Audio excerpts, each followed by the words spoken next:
Welcome to the Geek's Guide to the Galaxy. Hosted by John Joseph Adams and David Barr Kirtley. Hi, this is Dave. And this is John. And welcome to episode 19 of Geek's Guide to the Galaxy.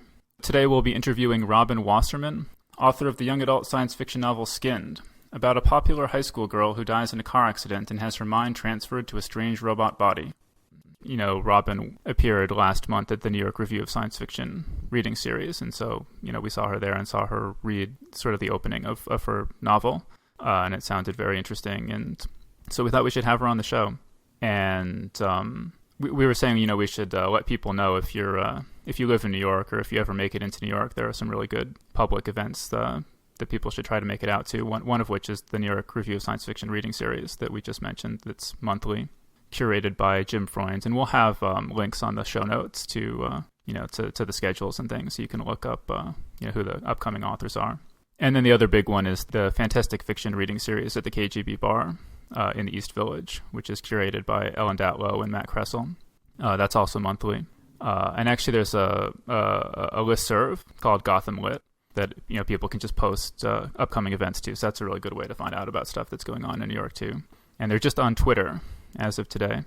And if you live in another city, like if you live in San Francisco, there's sort of an equivalent called SF in SF, which is basically, just the same deal where you have a couple readers in science fiction or fantasy, and they come and do a reading and, that kind of thing. And so I expect if you look hard in any other major city, you might find something similar, but I'm not aware of others. So if anybody does know of them and there's some event like that you like and you'd like to promote, let us know in the comments.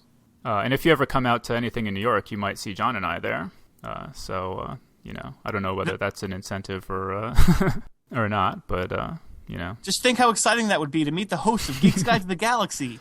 Yeah, so we're very... we're affable. Affable. That's exactly the word I was looking for, type. So yeah, so say hi to us if you see us out and about. And devastatingly handsome, too. And speaking of affable, I just can't wait to get to our interview with Robin Wasserman. All right, well, let's get her on the phone. Hello? Hi, this is Dave and John from Geek's Guide to the Galaxy. Oh, hi. You found me. Okay, so first of all, just what were some of your favorite fantasy and science fiction books during your childhood and teenage years? I was really big into sort of all of the people who had died before I was born. So I was obsessed with Heinlein and Asimov, and I think I read iRobot like a million times, and Stranger in a Strange Land I practically made a religion around. I mean, not a creepy, cannibalistic, multiple spouses having religion, but, And I think I read a lot of Larry Niven and Ray Bradbury, and just basically anyone who wrote any science fiction, say, before 1970, I guess I read obsessively. How did you get into science fiction in the first place? I've never quite been sure. I know that I read iRobot in elementary school for some kind of school project, and I think that was the first science fiction novel or short story collection that I had ever read because my mother was really into science fiction and was always pushing it on me. So I was like, no, science fiction is clearly the devil if my mother wants me to read it. So it had to come forcibly as homework for me to actually allow myself to be exposed to such a thing. And then my aunt and uncle, who are big sci-fi fans, sort of jumped in and force-fed me some Star Trek in 2001. And handed me my first Heinlein book, and I think Ringworld. They sort of gave me a pile of mandatory reading, and then it was on from there. So, like, were any of your friends reading science fiction too, or was it just you? What is this friends thing you speak about?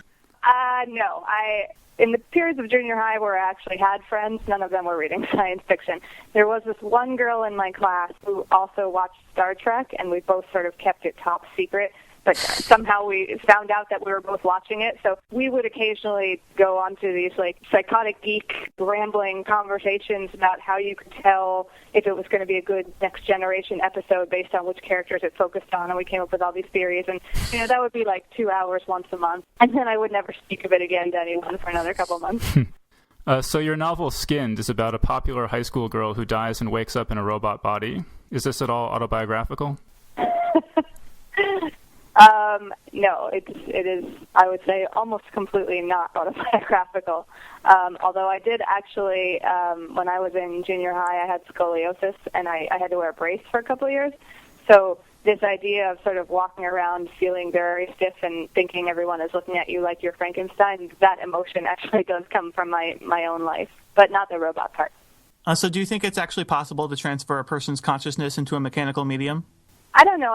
Maybe it's the optimism that I sort of soaked in when I was a kid reading all of these books. But I think that, even now, the fact that we can just pour basically everything that's ever happened to us, all of our photographs and basically all of our thoughts and daily events of our life and that kind of thing onto a computer. I think, eventually there's going to emerge some kind of software that can take all of that and map our brains and somehow get some version of us into an electronic form. How does the process actually work in the book, and what sort of research did you do? Well, there's a lot of technobabble in the book, but what it comes down to is they freeze the brain and then they slice it into very thin slices, and then they scan the slices and somehow render a 3D model using some form of quantum computing, and that's where things get big and all the details are elided. But when I was researching the book, I did do a little research into the different theories for how one might do this, because apparently there is a whole branch of futurism speculation about how you might go about importing consciousness into a machine, and there are various theories of it. And this seemed like the one that would best fit the series, especially since the whole sort of first couple chapters are about the physical loss of her body and the way that they have basically carved her up and broken her into something that can be put in a machine. So, but apparently there are scientists out there who think that this is the way to go. So tell us a little bit more about the wider world of Skinned. What sort of future developments do you imagine, or did you imagine in the series? Well, it's funny. A lot of people tend to refer to these books as dystopias, and it's not something that I set out to write. I never thought, well, I'll sit down and write the most depressing future that I can think of. I sat down to write the most realistic future that I could think of, and apparently my view of the future is just extremely dark and filled with toxic clouds and such, because it really is a dystopia. But what I did was I broke the world into a whole bunch of components, politics and religion and entertainment and socioeconomics and all those things, and I took the status quo now and the trends that seem to be heading into the future, and I pushed them to their logical extremes. So, religious strife now became religious war and sort of mass apocalypses in the Middle East, and pollution now became, global environmental decay, things like that. So you end up with this extremely depressing, stratified world where the wealthy have everything and the poor have nothing, and there's sort of this toxic, dark, ashy cloud hanging over everything, so you can't see the stars. And, the sort of social networking of today becomes the only way that people interact with the world. Tomorrow, it's that kind of thing. So you wrote a novel called Hacking Harvard. Tell us about that.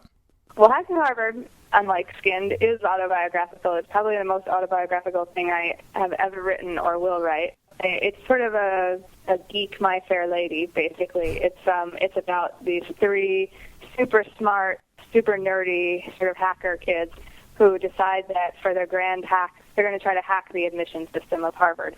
They're going to try to get the school's biggest slacker into the country's best university. And so they sort of make this slacker over into the best possible candidate for admission to Harvard. And none of those elements are the actual autobiographical elements. There's another character who is sort of the female love interest for one of these geeks, and she is this sort of unpleasant, obsessive, neurotic type A high school senior who is doing everything she can and selling her soul so that she can get into college, and that, sadly, is the one that's mostly based on me. So you went to Harvard? Yes. So I tell people. So what were some of the best classes you took there that helped you with your writing? I was a history of science major, except for the 3 months that I was an English major before I decided that would be an unqualified disaster. So I didn't take any classes that helped me with the actual craft side of my writing, but I did take a lot of classes in the sort of classes you would call science for poets, I guess. I took this amazing class about the history of astronomy, which is actually inspiring a lot of the project that I'm working on next, because it sort of was this whole overview of, Aristotelian and Renaissance science and sort of the birth of natural philosophy and the development of our understanding of the universe and all these grand concepts. And my other favorite class, which I have yet to find a way to write about, but is going to be my dream book someday, was a class on the philosophy of quantum physics. So all of that stuff that we think of as pure science fiction, like parallel worlds and time travel and that kind of thing, and, studying the ways that actual real-world quantum physicists talk about those as being viable possibilities. And so someday I dream of writing that book. I just haven't found the story to go with it yet. And you talked about this class on Automata? Yes, that is actually a grad school class that I took because after majoring in the history of science, an eminently practical field, I then decided I would go to grad school in the same thing. The first class that I took when I got there was in the history of automata, or the history of mechanical replicas of life, which I thought when I signed up for the class, I had no idea what it was going to be about. I figured it would be, we'd be watching The Terminator or something like that. But it turned out the class was about the way that people for the last 2,000 years have been building mechanical replicas of life to sort of explore the questions of what life is, sort of trying to figure out the essential qualities of humanity by comparing us to machines. And that is really where the inspiration for Skinned came from. Because I ended up doing a lot of reading and research into this question of what makes us human and whether it's rational thought or irrational emotion and how we redefine that as machines creep closer and closer to the dividing line between us. And I spent a lot of time thinking about what it would mean for a machine to experience emotion and what it would mean for a machine to feel when it couldn't sort of physically feel in the same way that humans do, obviously. And I expected that I was going to end up writing my dissertation on that subject, but somehow it morphed into a novel. And my graduate advisor is still speaking to me oddly, but he has yet to give me a PhD for the effort.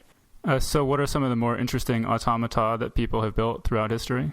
The one that people always seem to enjoy the most hearing about is the Defecating Duck, which is a late 18th, early 19th century automaton. It was basically a brass duck that was built by a famous scientist, automaton maker, and he claimed that it was a mechanical model of digestion. So he would take this thing all over Europe, and hundreds of people would come to see it, and he would stuff food into this duck's mouth, and then everyone would wait a few minutes, and then basically the duck would crap the fruit out the other end, and the crowds would cheer, and everyone went crazy for it, and it was this amazing thing. And of course it turned out that the whole thing was a total fake because digestion is not actually a mechanical process, as it turns out. And he would stuff the duck crap in ahead of time before the show, and then just press a button and it would pop out when it was ready. And that it so encapsulates the absurdity and the science and the entertainment and the craze and all of that into one defecating duck, and so that is my favorite. So after college, you worked in book publishing. What kind of stuff did you work on? I worked on what I suppose you might call the trashiest of the trash books. And I say that with love because I enjoyed it, but they were not high-end literary creations. I spent a lot of time working on what we call licensed publishing, which are things like Pokemon books and Bionicle books and Dragon Ball Z books. So I have much more expertise in most of those subjects than anyone over the age of 11 should have. I can name my 6 favorite Pokemon. I know who the various villains in Dragon Ball Z are. I spent a lot of time editing these short biographies of NBA players, which was always very exciting because you never knew which morning you would wake up and find out that one of your subjects had been arrested. So it was a very exciting professional life. Did that experience working as an editor help you with when it came to writing your own books? I think it did. It certainly helps to know how the publishing industry works, and it helps to have a sense of what editors are looking for, and also it helps to have a sense of what editors are doing over the course of their day, because as a writer, you're sitting in your apartment in your pajamas waiting to hear from your editor, and every minute passes by and it seems like a year, and 10 minutes have gone by since your email and you're already where is she? Why isn't she writing me back? And after 20 minutes you've decided that she hates you and you should never have sent the email in the first place, and after an hour you've decided that your career is over and you're filling out law school applications, and meanwhile your editor is still in the same meeting she's been in for 2 hours, and she's got other things on their mind. So I think, honestly, I think the biggest help has been just being able to occasionally slow down my panic and realize what's happening on the other side of the phone. But yeah, it was also, it was a good experience to, not so much to say see the mistakes that people made in their writing, or, it's not that I picked up writing skills from my editing, because, again, I wasn't really editing the type of books that I aspire to write now. But I did see that everybody needs to be edited, and I think that's sort of a big lesson that we extremely insecure writers need to learn, because there's a temptation when you turn in your manuscript to your editor and then get it back with like a 9-page editorial letter telling you what's wrong with it. There's a temptation to berate yourself for being a horrible author who, again, should probably start filling out those law school applications. And what being an editor, instills in you, and what I try to still remember all these years later, is that every author, no matter how brilliant or horrible, needs to be edited. That, writing a book is really a collaborative process, and having a respect for all of the parts of that process and all the people involved in it is really the only way to stay sane if you're going to sort of move through to the finish line. How did you actually make that transition from doing the editing to the writing? I did a lot of writing when I was at Scholastic, but that was actually the kind of books that I was editing. I wrote a lot of, sort of sleepover activity books and most embarrassing moments books and the occasional novelization. I wrote one novelization of this skateboarding movie that I'm extremely proud of, because I know nothing about skateboarding or the kind of sort of 15-year-old boys that are into it. But that was my first work of fiction ever, and I was really excited about it. But eventually I had to figure out a way to move beyond that, and that meant convincing myself that I had a story to tell that somebody out in the world would want to read. And it took me a few years to get to that point. My father would always say, well, why don't you just write your own book? And I would say, Dad, you just don't understand how it works. It's not that easy. I can't just write a book and somebody will want to read it and publish it. That's crazy. But finally I just sucked it up and came up with an idea and got up the nerve to show it to somebody. And crazily, in a way that I still do not understand, they actually bought it, and the rest is history, as I say.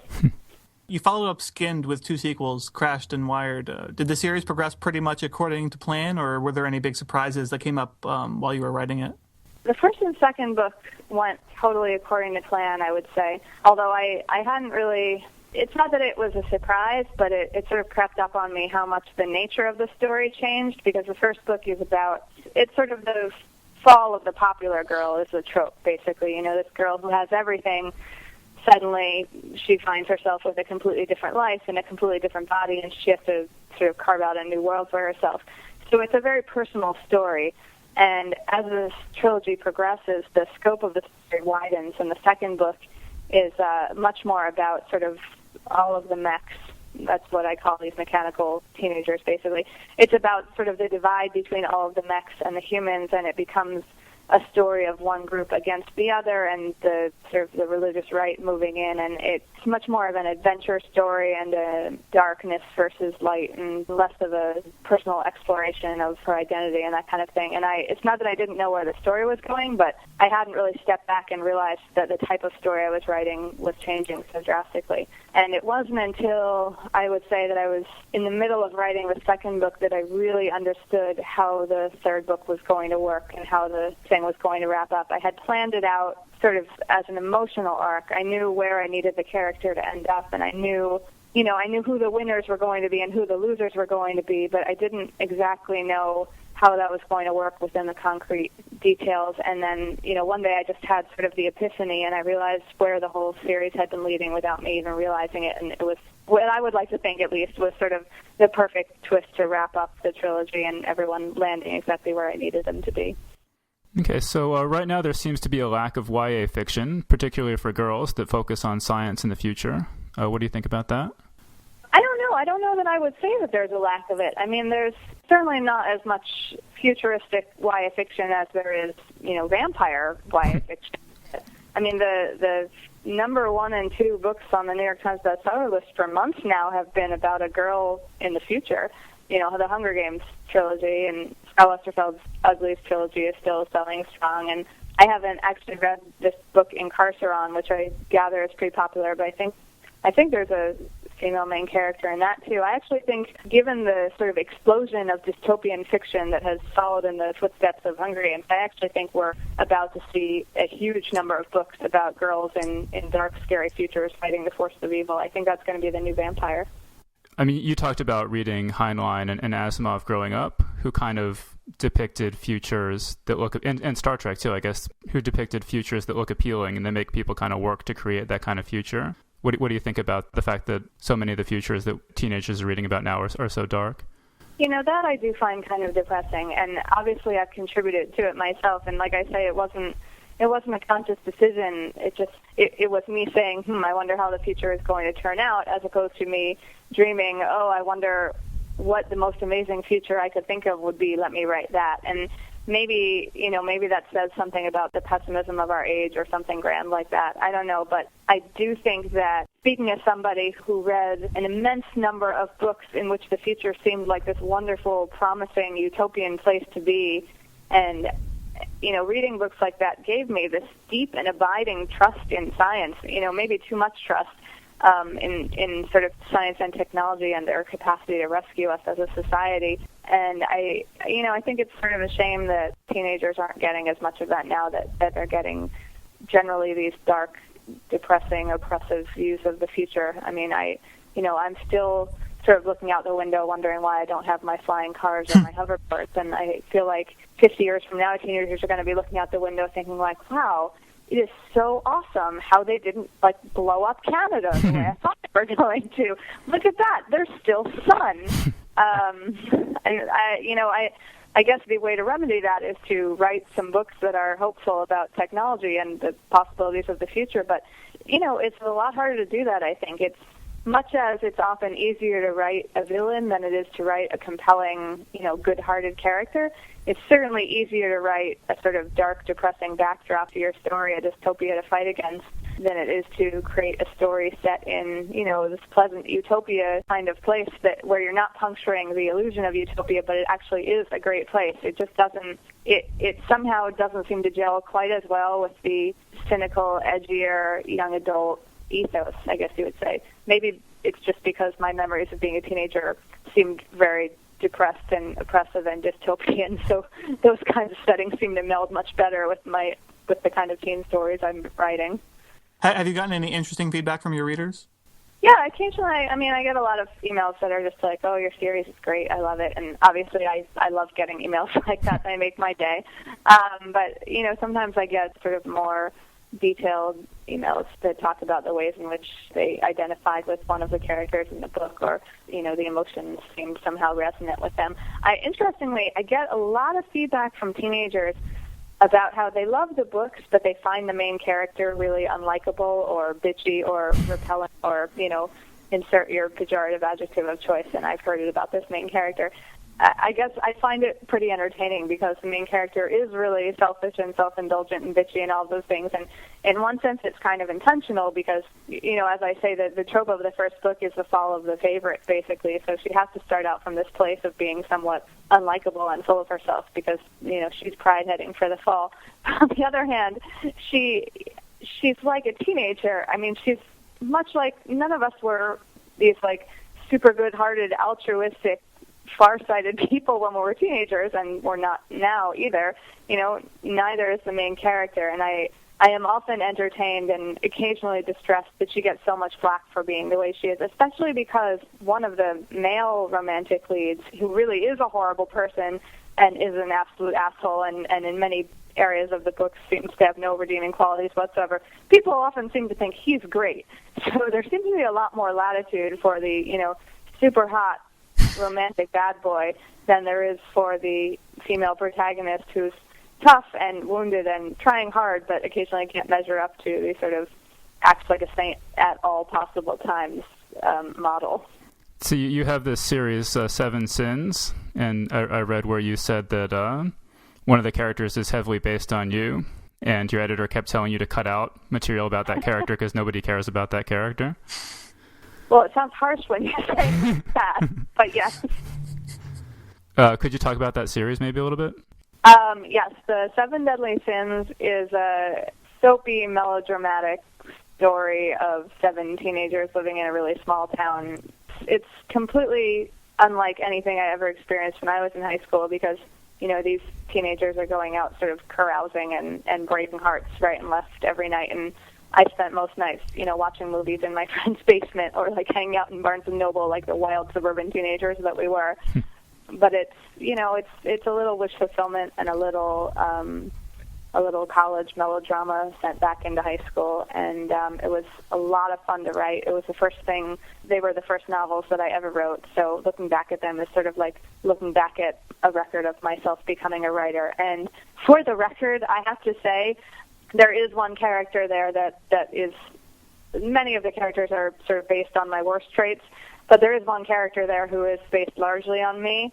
And, I've gone all over the internet saying that in interviews, and the series is actually getting turned into a Lifetime movie next month, and they have, in some ways, remained very true to the books, but that particular character has been turned into this sort of incredibly high-strung, nasty, vaguely skanky, evil girl.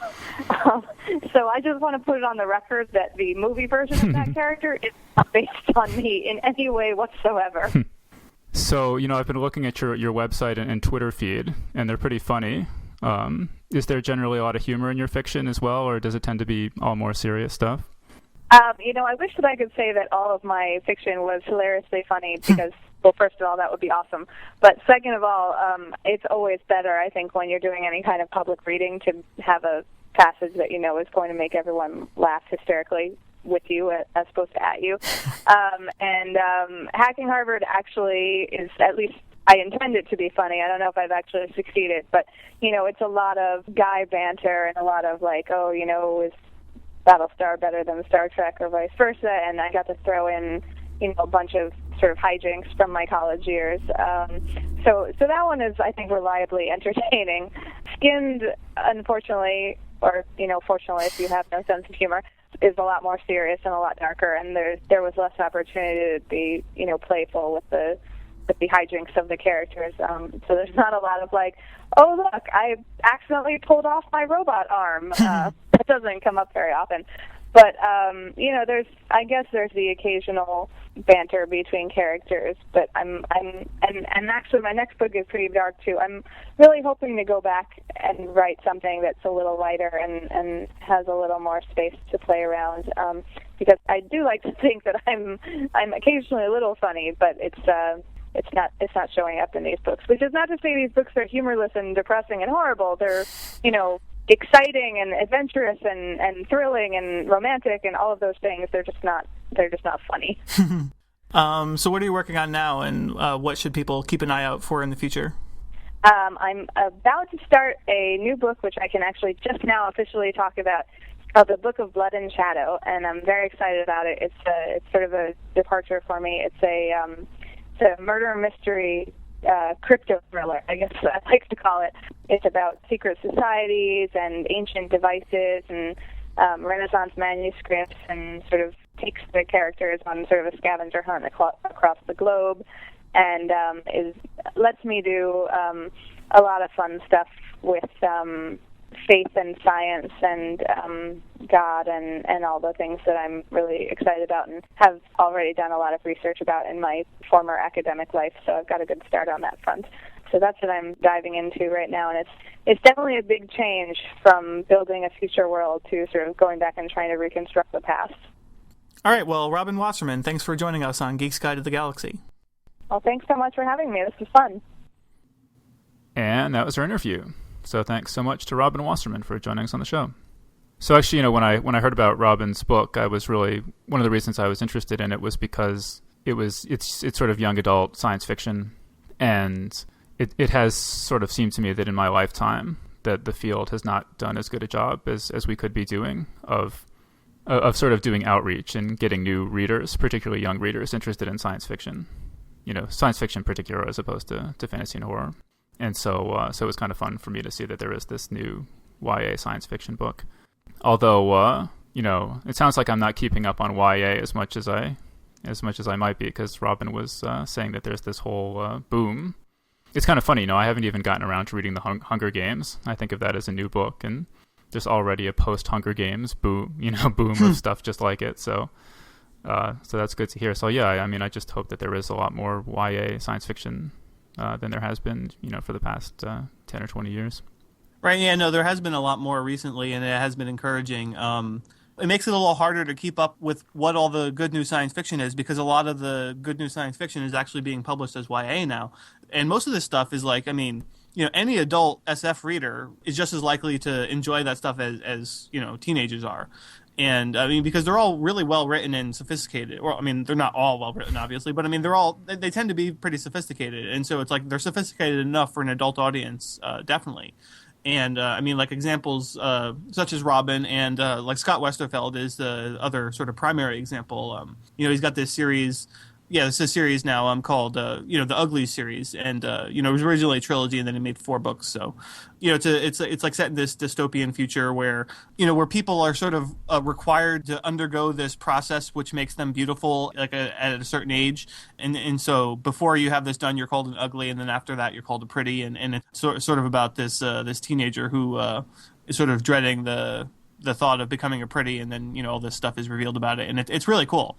I wrote a review of it on Intergalactic Medicine Show when I was reviewing for them. So if you're interested in detail what I thought of it, you can go check out that review. We'll have a link in the show notes. But, really, really great science fiction. I mean, a lot of fun, a lot of action, great characterization. And, Scott Westerfeld's great. So, I mean, it'd be hard to go wrong with him if you wanted to try, some of this YA SF that's being published right now. And, I think one of the interesting things about Robin's book is that, it really is hardcore SF. I mean, like Hunger Games and even the Uglies trilogy to a certain degree, they're dystopian. So, I mean, that's a lot of the SF element to it, and so there's not as much science as there would be in like a traditional SF novel.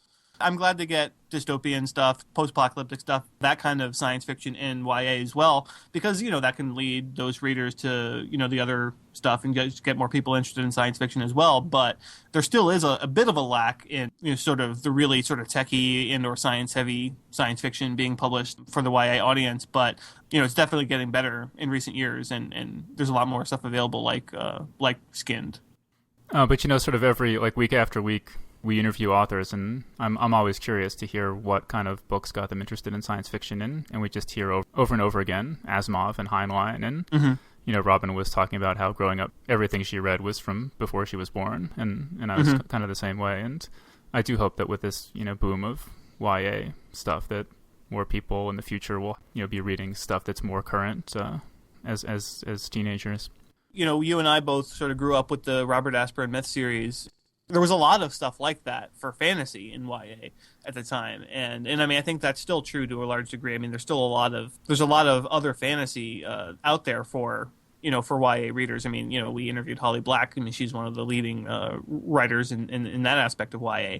But yeah, I mean, it would be great if that was the case, and more of that was available to younger readers.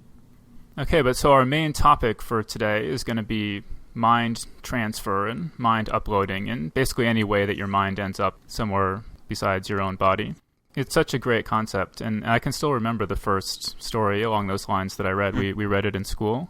It's about, the sort of a criminal has been captured by the police, and a interrogator comes in to interrogate him, and in the course of this interrogation, the criminal reveals that he can swap minds with people. And of course the interrogator doesn't believe him, but at the end of the story, of course, the criminal swaps minds with the interrogator. And so the criminal escapes, and the interrogator himself ends up going off to prison.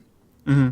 And I just thought that was such a cool story. And it's kind of funny how later I would read lots and lots of stories that had mind-swapping stuff like that were a lot more sophisticated and that were written long before that one. But it's just funny how the first time you encounter an idea like that can just make such a big impression on you. Well, I mean, what story was that? Oh, I don't know. I mean, it was... It made such a big impression on you that you don't remember. Well, I remember the story. I don't remember the author's name. I mean, okay. It was in one of those kind of like Read Magazine or something, that were produced specifically for the classroom. Yeah. So I actually, if anyone knows what story that is, I would be curious to find out. But I don't think I'm ever gonna know. Right. No, I mean, I think this is an interesting trope, especially when you phrase it as sort of broadly as you did. It's basically the same exact trope, but you can treat it as science fiction or fantasy, just like equally. I mean, I think there's probably equal numbers of examples in which they use that trope in a fantasy setting versus a science fiction setting. I'm much more interested in a science fictional setting, even if I have a lot of doubts about the viability of it. I mean, which we're going to discuss a little bit later, I'm sure. It seems to me just kind of natural, too, that writers and readers would want to think about swapping minds, because that's kind of basically what you're doing whenever you read fiction is, your mind is being transferred into the head of somebody else and experiencing what it's like to be in somebody else's consciousness. It seems to me that the big issue with mind transference is this issue of continuity of consciousness and transferring your mind versus just copying your mind. And it seems to me that a lot of science fiction is really talking about copying your mind, but treats it as if it's talking about transferring your consciousness. Yes. And so, I mean, a lot of times you'll hear people phrase this as, if you knew that there was a perfect copy of yourself who had all your memories and your personality and everything, would you put a gun to your head, secure it in the knowledge that you would continue on in the copy? And of course the answer is no, because it would just be a copy. It wouldn't be you. But sort of that same kind of logic applies, it seems to me, and to a lot of people, to the transporters in Star Trek. I mean, it's not clear exactly how they work, but if they're breaking your body up into constituent atoms and reassembling them elsewhere, is your consciousness making the trip, or is it just creating, in effect, a copy of you somewhere else? Right. Yeah. No, I don't buy the transport at all. That's a total death machine. I mean, they prove it basically. Like, there's episodes where, there's an episode where Riker gets copied.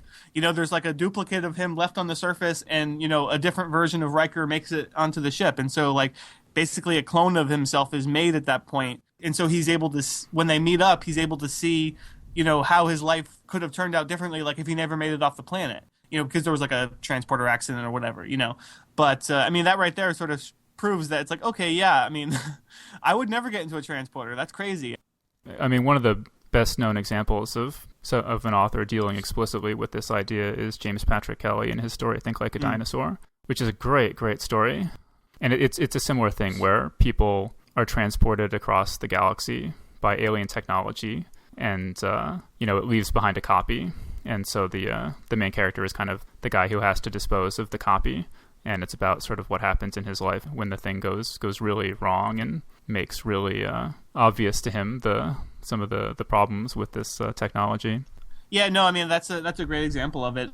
Yeah, I'm glad you sort of introduced the topic the way you did, just because you basically explained exactly how I feel about this trope, and at least in a science fictional setting, it's really fun to read about, but I just have so many issues with it that it's always sort of bothering me. I've interviewed a couple different science fiction writers who have used it in their work, and I always have to ask them about that, because I'm kind of curious, do they really think that it's, that you're making a copy, or are you successfully sort of, having this continuity of consciousness transfer? And I just never buy it.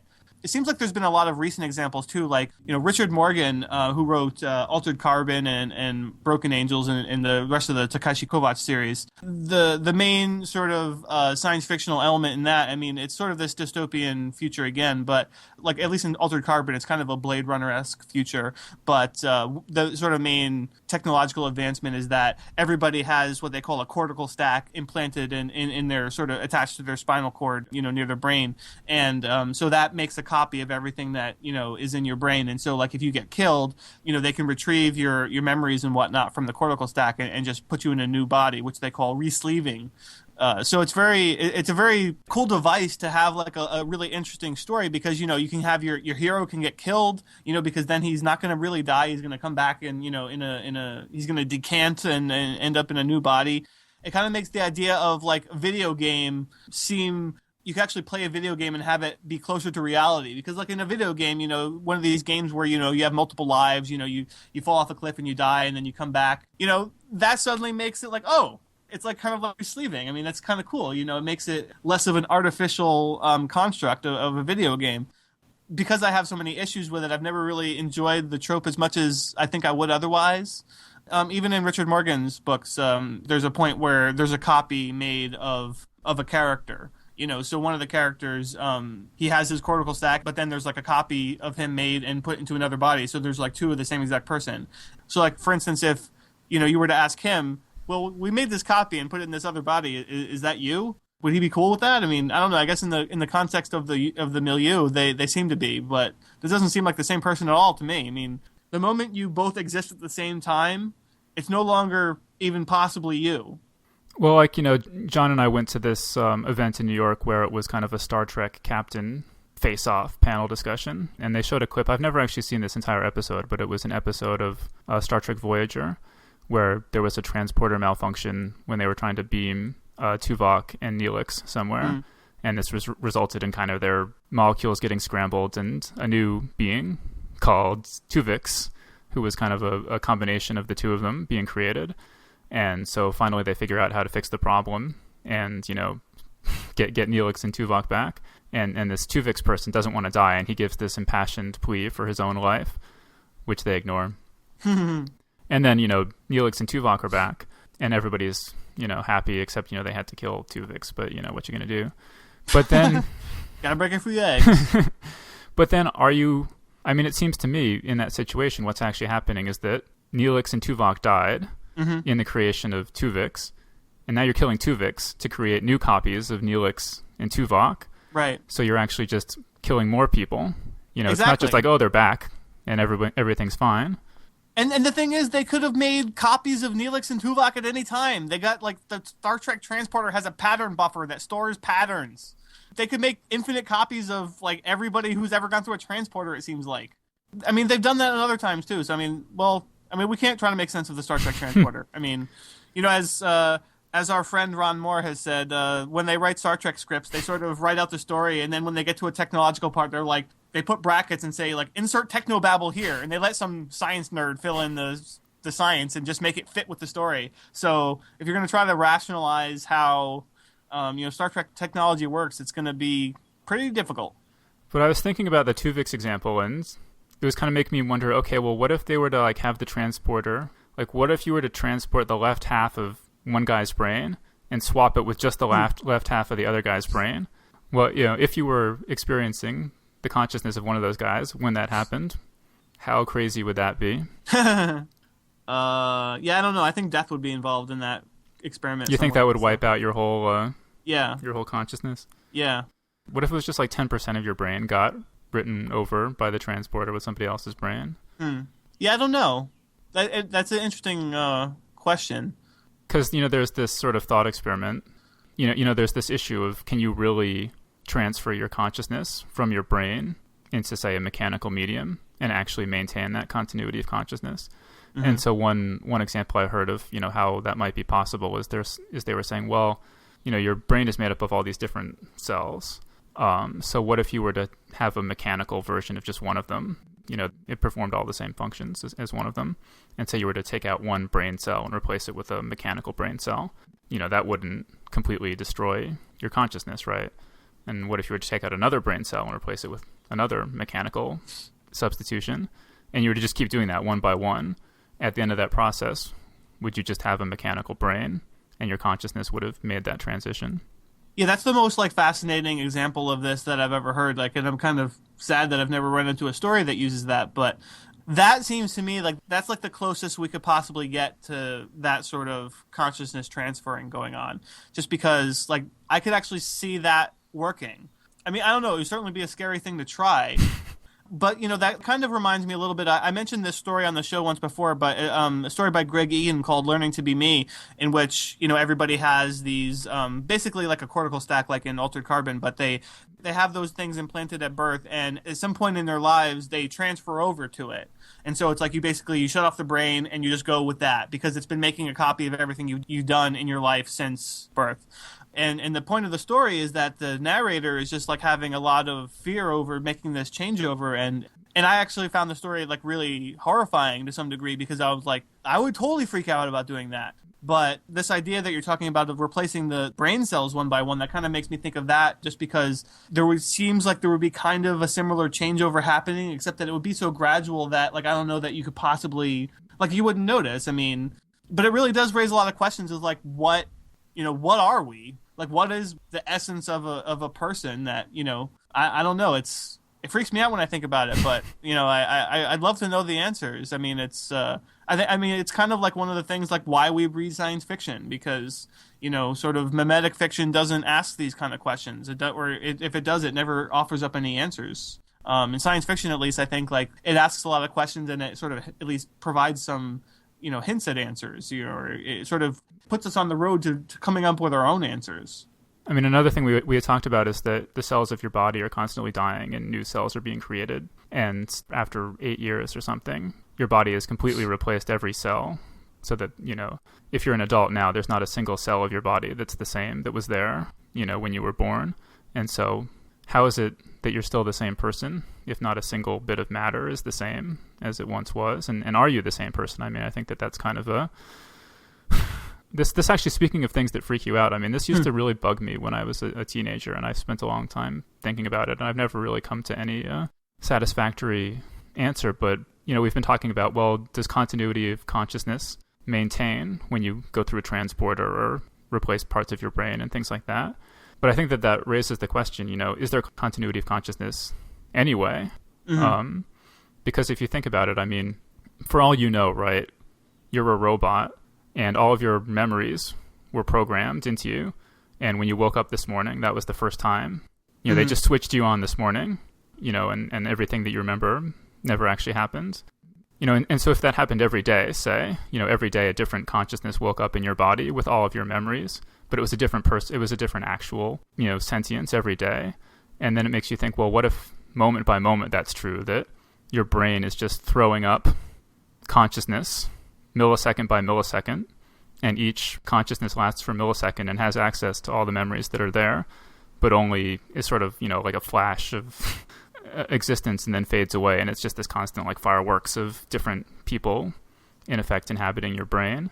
Mm-hmm. But so I just Googled this recently to try to figure out, if anyone else is talking about this, and I found one.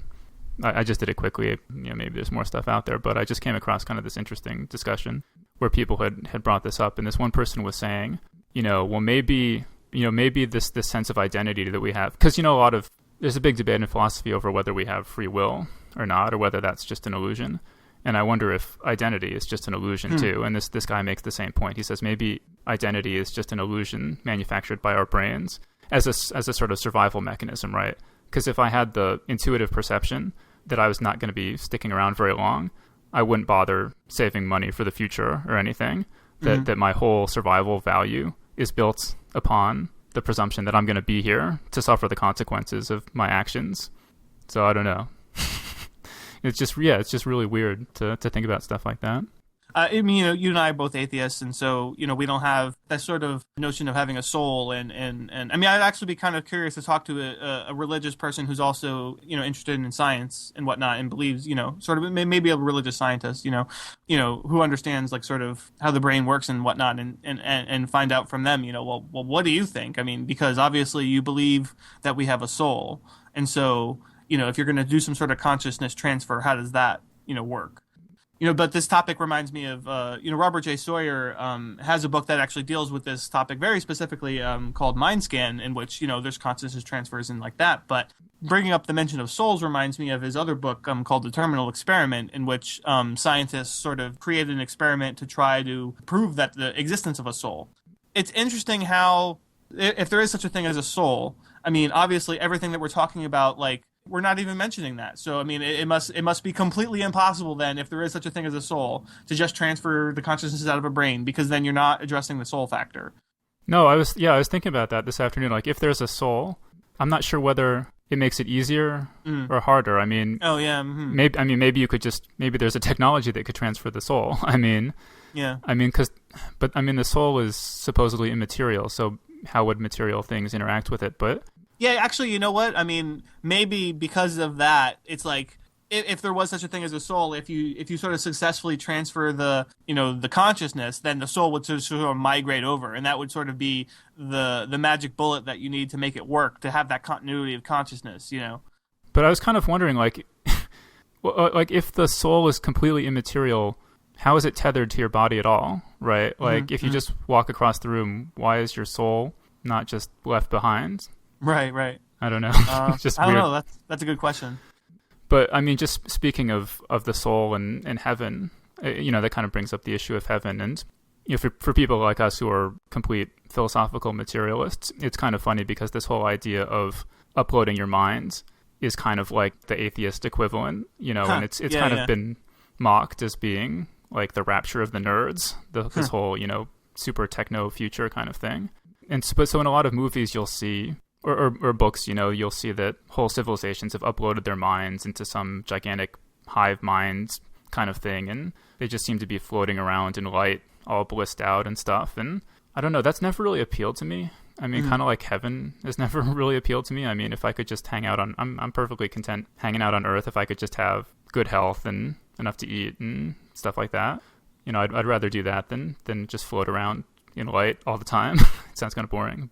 But I mean, I think the idea of like this technological sort of version of heaven, it does seem pretty cool. But because of all the issues I have with the idea of the continuity of consciousness, I just don't believe it would work. I mean, if I had the option of like, just you're going to die, or you can have this happen, and maybe there's some chance that, your consciousness will actually live. I mean, okay, well, I guess I'll try it. I mean, it's like I'm going to wait to push the button until the last second before death, but the idea of like the Christian heaven, like, I mean, it doesn't sound particularly appealing. But the idea of the technological version, obviously that could be anything. I mean, we could be living in that right now and we wouldn't know. I mean, that's kind of like the idea of the Matrix, But yeah, I mean, I think it's appealing because I just don't want to die. That's all. I mean, any kind of alternative sounds pretty great to me that doesn't involve, ceasing to exist. Well, yeah, no, I mean, compared to total annihilation, pretty much anything sounds like a pretty good deal. But I mean, even just having like people are like, well, if you could make a perfect copy of yourself, which would have all your memories and stuff, would you put a gun to your head? Right. Well, no. But if I was gonna die anyway, I would be happier to die knowing that there was a perfect copy of me that was gonna keep going and continue doing the work I think is important and continue to be there for the people I care about and stuff. Right. So even if there isn't a continuity of consciousness kind of mind transfer, a just sort of non-continuity of consciousness personality transfer would be still, pretty cool. Right. Well, I mean, imagine how great that would be just for the world, like to have every great mind preserved indefinitely that we could sort of ask questions whenever we want. I mean, that's certainly been explored in certain science fiction before. But get Stephen Hawking and every sort of contemporary scientific genius and, get that copy of them made so that, we can continue to go back to that great mind again and again. And as technology advances, we still have the benefit of their thinking. Like in Alistair Reynolds' Revelation Space Universe, he has what he calls alpha level and beta level simulations, which I think is a really sort of useful way to think about this. But, the alpha level simulations are the sentient ones, and the beta level simulations aren't. But so you would have like a Stephen Hawking simulation, and you could talk to him, and you would say everything that Stephen Hawking might say, but it wouldn't actually be conscious, right? Another book I kind of wanted to talk about was Killing People by David Brin. And so in this one, he sort of imagines that you can copy yourself, and then the copies can go out and do stuff and have adventures and, do boring work maybe that you don't want to do. And then at the end of their lifespan, they can come back and you can kind of download their memories back into your head so you can live multiple lives in parallel. And so like it has a great opening where, it starts out and it's from the point of view of one of these really kind of cheap, very temporary copies. And he's learned a big secret and he's trying to make it back to, to the main guy so he can download the memories, but he ends up dying. And so, as the story really gets going, the main character still has no idea that this horrible conspiracy is unfolding. One of the other examples that I've always kind of liked is, in the Dune universe, there's a sort of cyborg called a Cymech, which is, sort of a robot body that you sort of take the whole brain and nervous system out of a body and you put it into this cyborg, and then there's like sort of fluids and nutrients and stuff to keep the biological part of the cyborg alive. I mean, the focus of Dune is not on this, obviously. So, I mean, it's sort of a minor aspect of it. But I always thought that was kind of cool and somewhat believable that I could see, like, if you're taking the whole, meat out of the body, the whole brain meat out of the body, and including the nervous system and whatnot, and you put it into some other medium, like that, to me, I can believe that. Like, I mean, if I had to make a choice like that, I could make that choice, I think. I'd take that gamble. The consciousness copying we were talking about before, like, no. But I mean, this seems like it's a viable option to me. We just mentioned in the last show how in RoboCop 2 they kind of do the same thing with the Kane robot. They take the whole brain and nervous system out of the body and they sort of put it in this robot. I'm rereading Gene Wolfe's Book of the New Sun right now, and just last night I was reading the section in Sword of the Lictor where he meets Typhon, who's sort of an evil overlord from the distant past who was kind of dehydrated, and he's just been brought back, and he's a really sort of fit guy with two heads, only one of which talks. And so it turns out that the talking head is actually the original head of this ruler Typhon, and he's had it grafted onto the shoulder of his healthiest slave. And his doctors had originally suggested, well, they could just take his brain out and put his brain into the body of this slave, and his consciousness would transfer that way.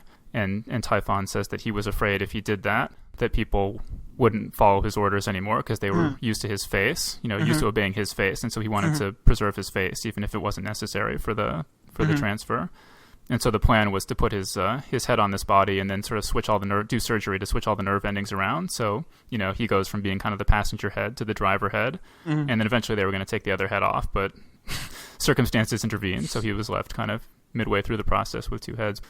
That is awesome, by the way. I just have to say that. I mean, and if anybody out there hasn't read Book of the New Sun yet, I mean, really, there's all kind of like crazy stuff in that book like that. I mean, it's actually 4 books, but if that doesn't make you want to read it, nothing will. But I mean, that's just seriously, just go read that book. Sort of a less notable example, I guess, is the one I wanted to talk about next is the Steve Martin movie, The Man with Two Brains.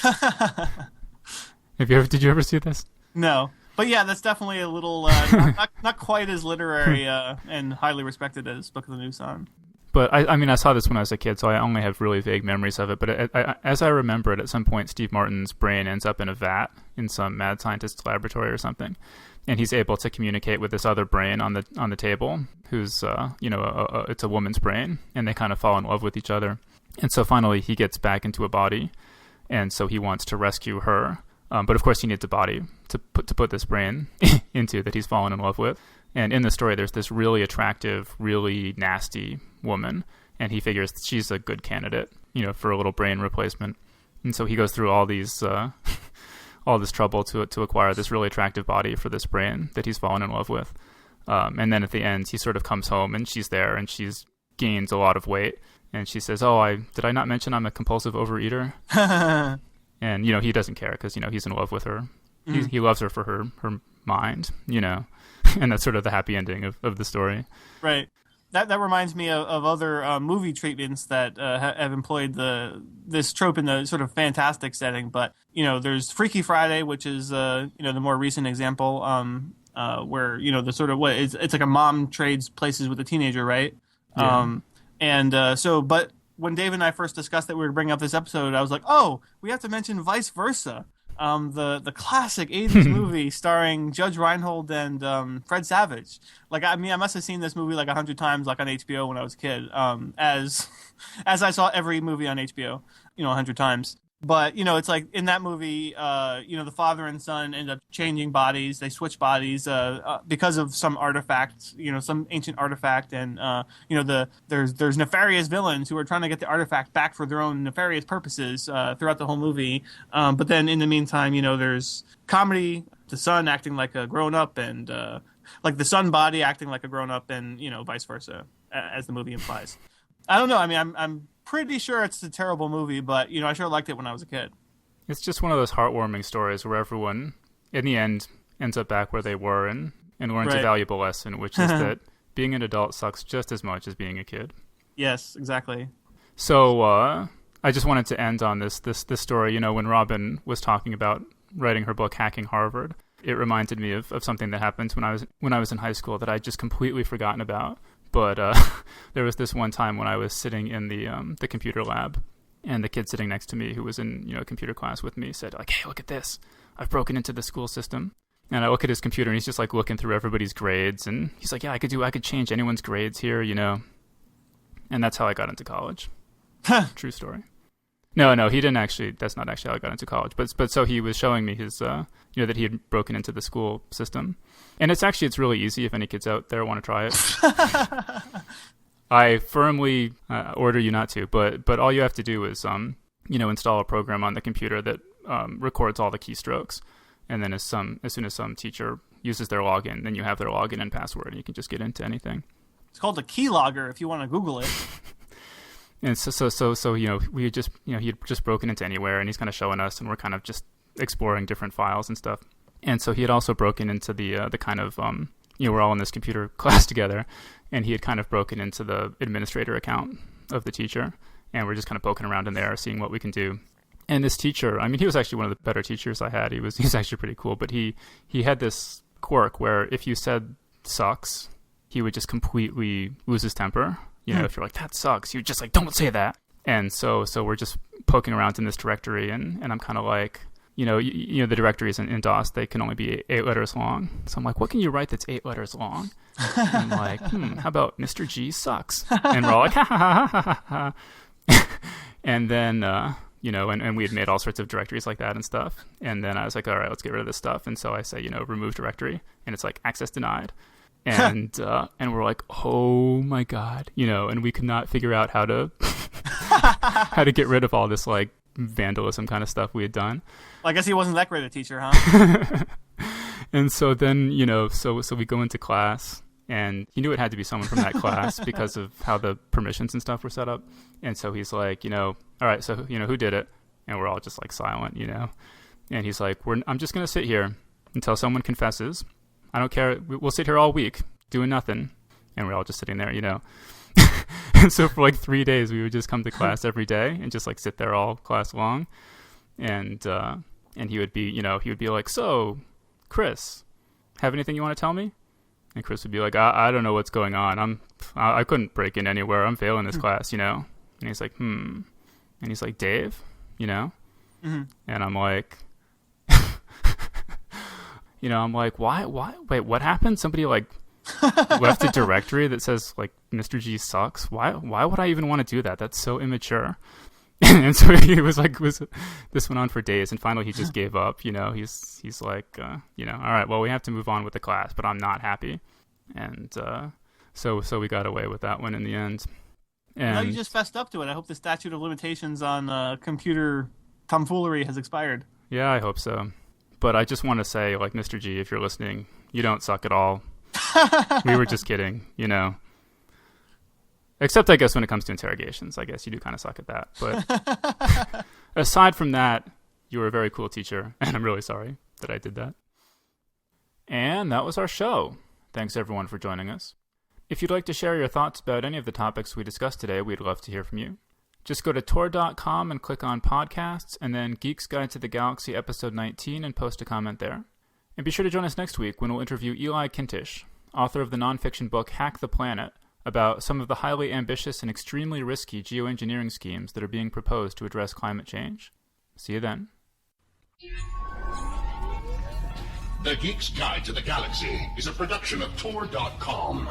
For this episode's show notes or to subscribe to this podcast, visit Tor.com and click on Podcasts. For more information about your hosts, visit JohnJosephAdams.com or DavidBarrKirtley.com. Music and voiceover produced by Deadsville 9 Entertainment. If you've enjoyed this program, tell your friends. If you didn't enjoy it, tell no one. Thank you for listening.